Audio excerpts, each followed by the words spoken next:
오늘 주시는 하나님의 말씀은 신약성경 마태복음 5장 말씀입니다.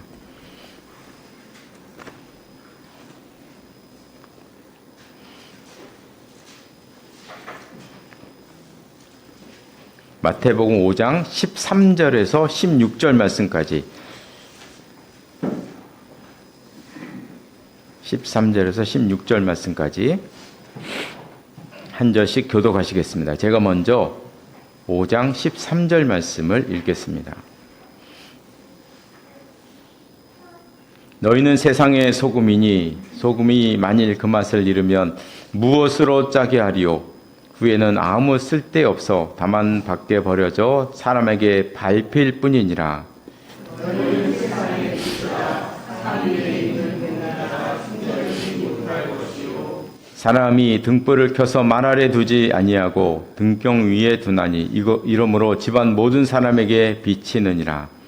이같이 너희 빛이 사람 앞에 비치게 하여 그들로 너희 착한 행실을 보고 하늘에 계신 너희 아버지께 영광을 돌리게 하라. 아멘. 이 말씀 위에 하나님의 은혜가 함께 하시기를 바랍니다.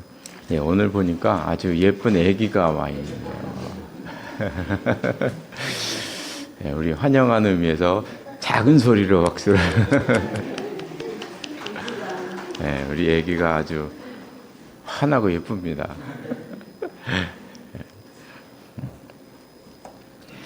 네, 마태복음 오늘 이제 5장 1절에 보면 우리 예수님께서 산에서 가르치시는 장면이 나오는데요. 그래서 마태복음 5장부터 7장까지를 산상수훈이다 하는 제목으로 따로 분류를 합니다.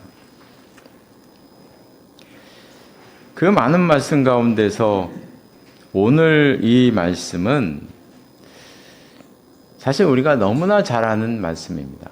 너무나 잘 아는 말씀이고, 이 말씀은 우리뿐만 아니고 교회 안 다니는 모든 분들도 이 빛과 소금의 이야기는 너무나 잘 아는, 널리 알려져 있는 그런 말씀입니다.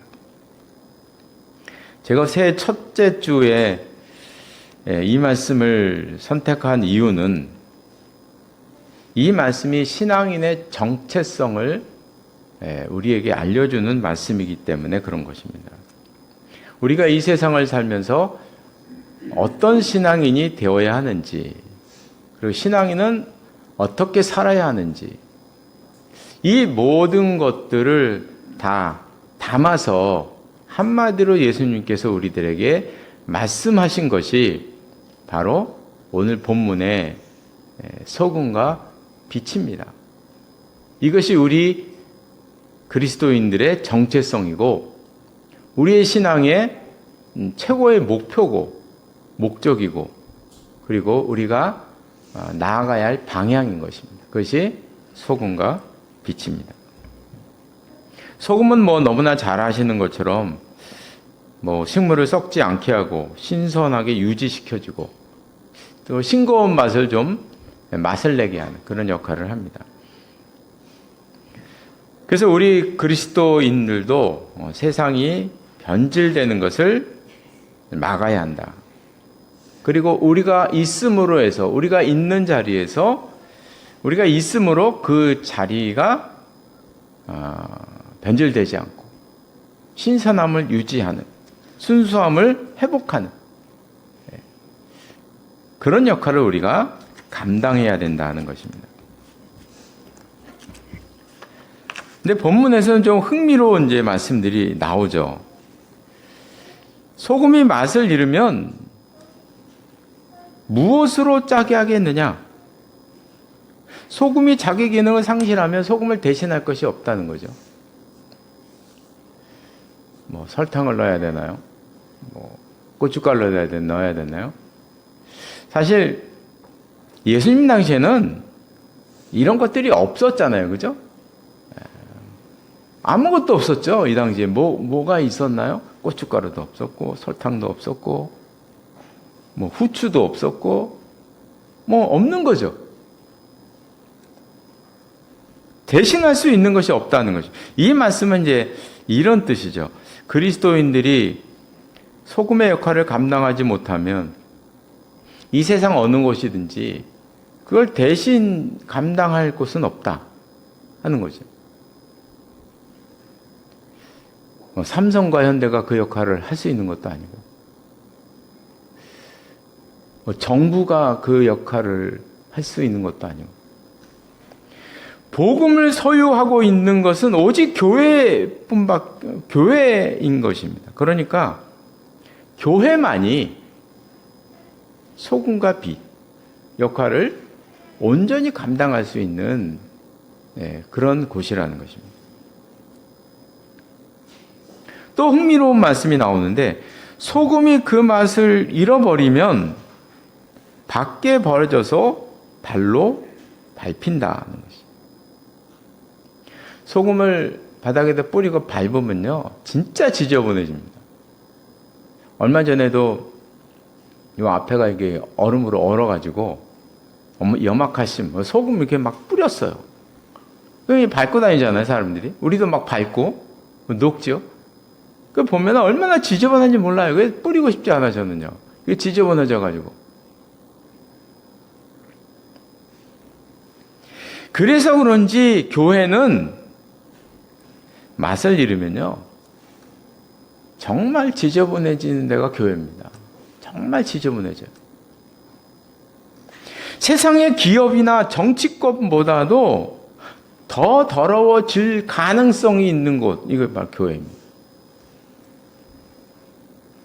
갈등이 생기면 추앙골을 다 보이잖아요. 그죠? 기업이나 정치권이나 이런 데는 법도 있고, 돈도 있고, 이런 게 있으니까 그런 게 다 사라질 수가 있고, 어떻게 해볼 수가 있는데, 교회는 그렇지가 않아요. 교회는. 어느 교회 부목사님이 이런 전화를 했는데, 제가 직접 들은 게 아니고 제 바로 옆에 있는 목사님한테 이런 전화가 왔대요. 그 교회 이제 서울에 아주 큰 교회였는데 분란이 생겼어요. 분란이 일어나니까, 저는 오래전에 들은 얘기인데도 잊혀지지가 않아요. 분란이 일어나니까, 교회가 크니까 조폭이잖아요. 조폭이 전화해서 어떤 얘기를 하냐면, 조직원 중에 2명을 감옥 보내겠습니다. 2당 1억인가 2억인가 불렀어요. 그 당시. 몇 억입니다. 2당. 죽이겠다는 거예요. 죽이겠다는 겁니다. 2당 몇 억입니다. 그리고 감옥에 들어가는 사람의 생계비까지 합쳐서 얼마입니다. 왜 나오더래요. 그래서 제가 이제 한번 이렇게 그런 얘기들이 너무 깜짝 놀라니까, 목사님들도 너무 깜짝 놀라가지고 얘기를 들었던 얘기들을 이렇게 하는데, 보니까 이 조폭도 서열이 있대요. 네. 그러니까 급이 다른 거죠. 급이 있는 거예요. 높은 급의 조폭이 오면 밑에 급의 조폭은 그냥 무릎 꿇고 사라져야 된다는 거예요. 그래서 큰 교회에서 이게 갈등이 생기면 조폭의 대결을 해요. 누가 더 높은 조폭을 데려오느냐. 이렇게까지 이르게 되었습니다. 돈이 많으니까. 이런 일까지 벌어지고 있어요. 놀랍지 않습니까? 그죠? 교회가 맛을 잃으면 신문에 밟히고, 텔레비전에 밟히고, 요즘은 유튜브에 밟히고, SNS에서 밟혀서 아주 철저하게 외면당하는 것이죠. 맛을 잃은 소금은 버려야 하는 것입니다. 집안에 두어봐야 자리만 차지하는 것이지 버리는 게 합당한 것입니다. 그래서 예전에 어느 선교사님이자 성교학 교수님인 목사님께서 이런 말씀을 하시더라고요.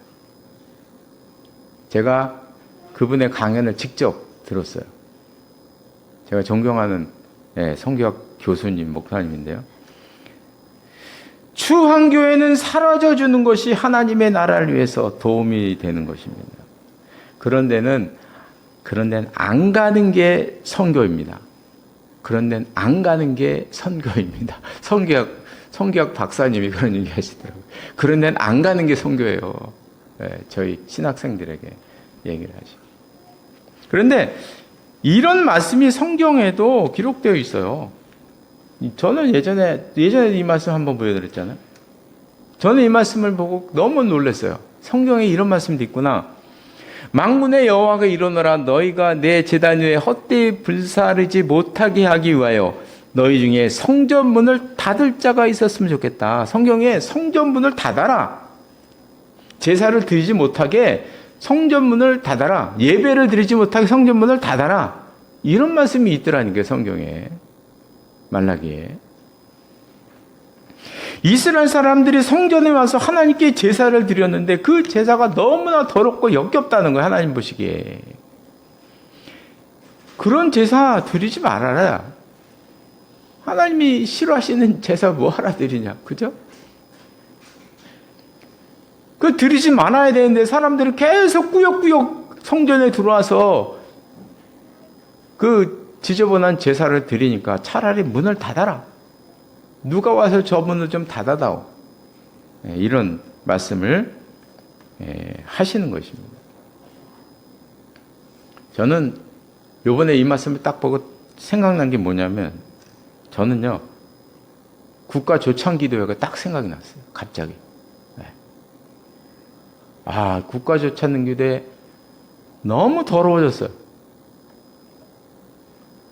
국가조창기도회 회장과 부회장 모두 다 지금 뇌물로 연결돼 있잖아요. 다. 회장, 부회장이. 그리고 거기서 고문급 되는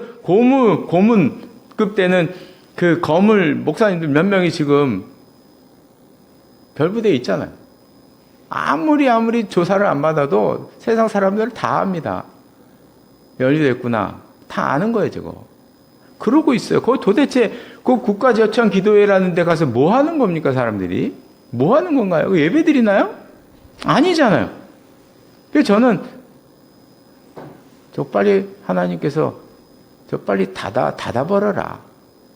저런 것 빨리 닫아버려라. 그러실 것 같아요, 저도. 그런 생각이 자꾸 들어.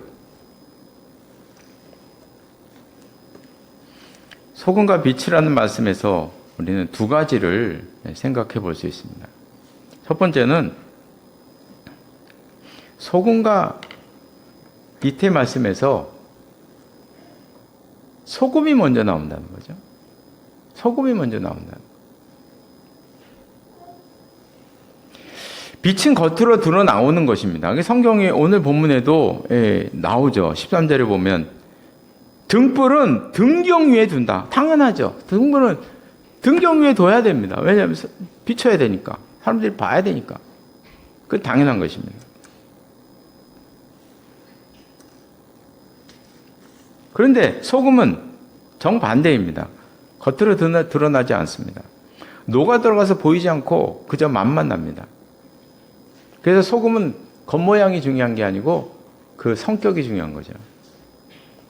이 소금과 빛 중에서 소금이 먼저라는 사실을 항상 기억을 해요. 소금이 먼저다.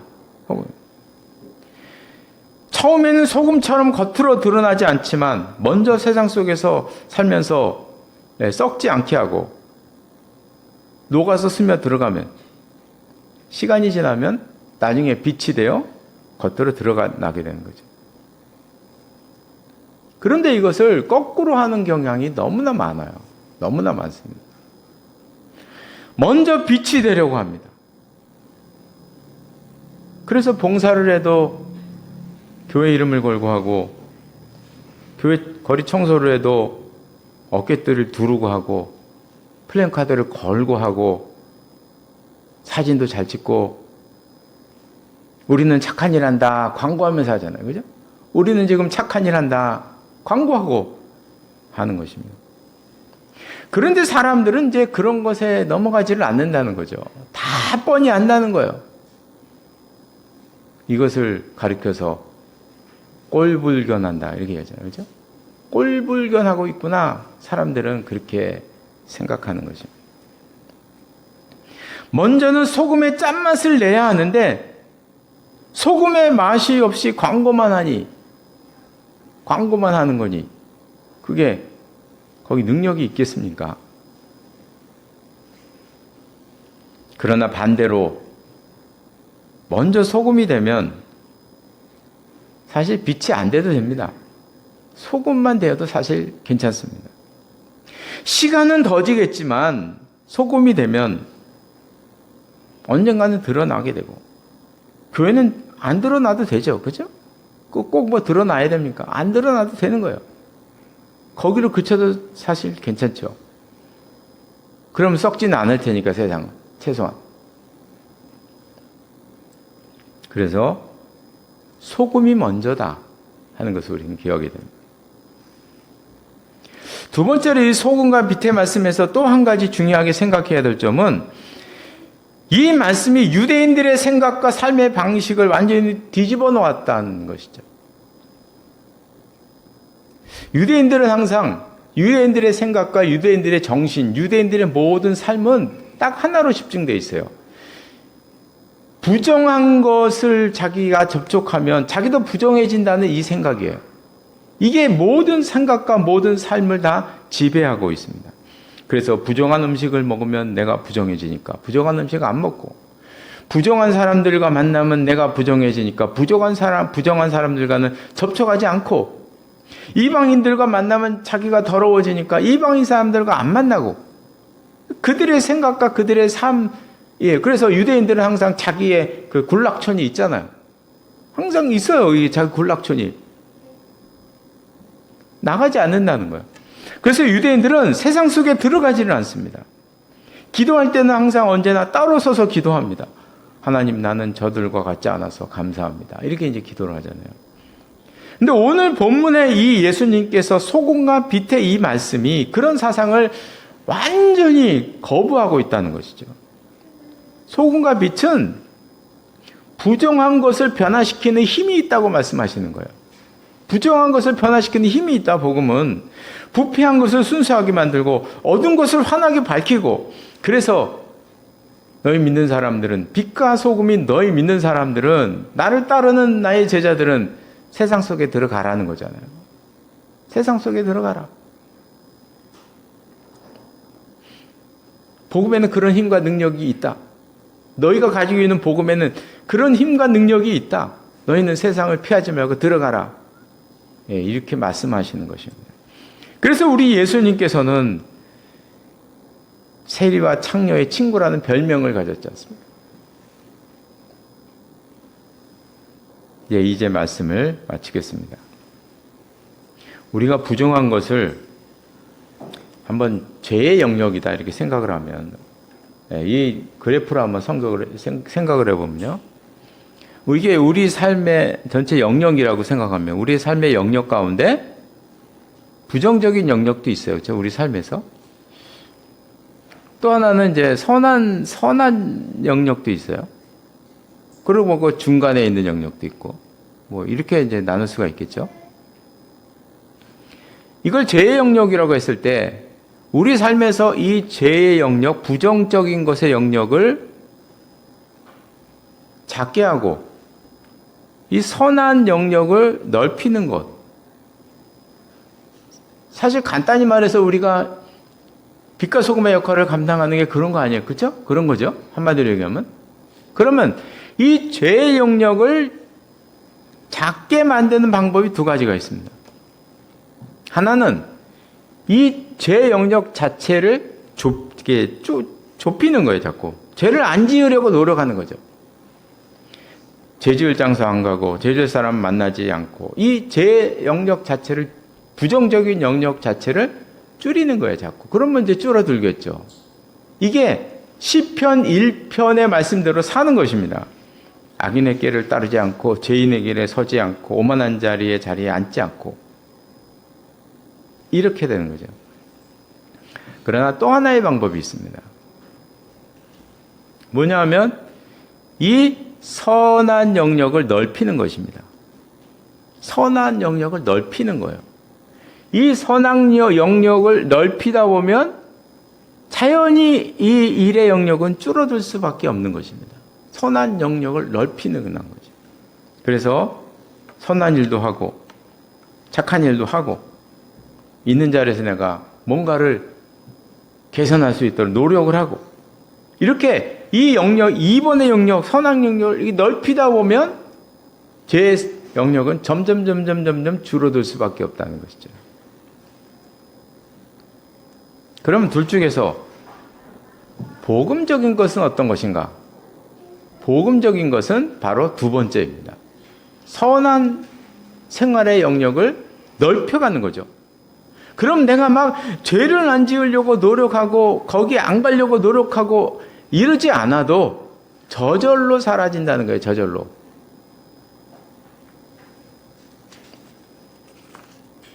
그럼 예수님께서 말씀하신 방법은 무엇인가? 그게 바로 두 번째의 방법인 거죠. 그게 빛과 소금, 소금과 빛의 말씀인 거예요. 너희는 소금과 빛의 능력이 있다. 그런 복음을 가지고 있다. 그러니까 세상에 들어가라. 세상에 들어가. 얼마나 적극적인 말씀이에요, 이 말씀이. 그런데 우리는 지금까지 첫 번째 방법을 너무 많이 사용해 왔어요. 안 지으려고 노력하고, 지적을 하고. 그러다 보니까 내 신앙이 이게 좁아지는 거예요. 자꾸. 좁아지는 거예요. 첫 번째 방법을 사용하면요, 내 생활이 좁아져요. 자꾸 좁아져요. 우리는 두 번째 방법을 사용해야 됩니다. 그래서 이제 2026년도가 시작이 되었는데요. 올 한 해 우리는 이 나의 삶 속에서 선한 영역을 찾아서 그 영역을 넓혀 가다 보면 아까 우리가 영상에서 봤듯이 하나님께서 우리에게 뇌 원리, 작동 원리를 주셨잖아요. 자꾸 우리가 선한 영역 속에 발을 들여놓고 그런 쪽으로 생각하고 그런 쪽으로 하다 보면 자꾸 그런 게 눈에 보이고 그런 방법이 찾아지고 그런 쪽으로 가게 되어 있습니다. 그래서 올 한 해 우리가 이런 선한 영역의 생활을 자꾸 발굴을 해서 그쪽 쪽으로 발을 들여놓고 그 역량을 넓혀가는 올 한 해가 되시기를 바랍니다. 기도하시겠습니다. 하나님 아버지, 오늘 우리 예수님께서 말씀하신 소금과 빛의 말씀으로 은혜를 나누었습니다. 소금과 빛에는 능력이 있어서 변화시키는 능력이 있기에 너희는 세상 속에 들어가서 그 세상을 변화시키라. 우리 주님께서 말씀하셨던 것을 보았습니다. 저희들이 큰 세상 속에 들어가서 큰 세상을 변화시킬 수 있는 능력은 부족하나 저희가 있는 자리에서 선한 생활의 영역을 발견하게 하시고 그 영역에서 소금과 빛의 역할을 감당하여 점점 넓혀감으로 우리가 우리 예수님께서 말씀하신 소금과 빛의 역할을 잘 감당하는 올 한 해의 삶이 될 수 있도록 인도하여 주시옵소서. 예수님의 이름으로 기도드리옵나이다. 아멘.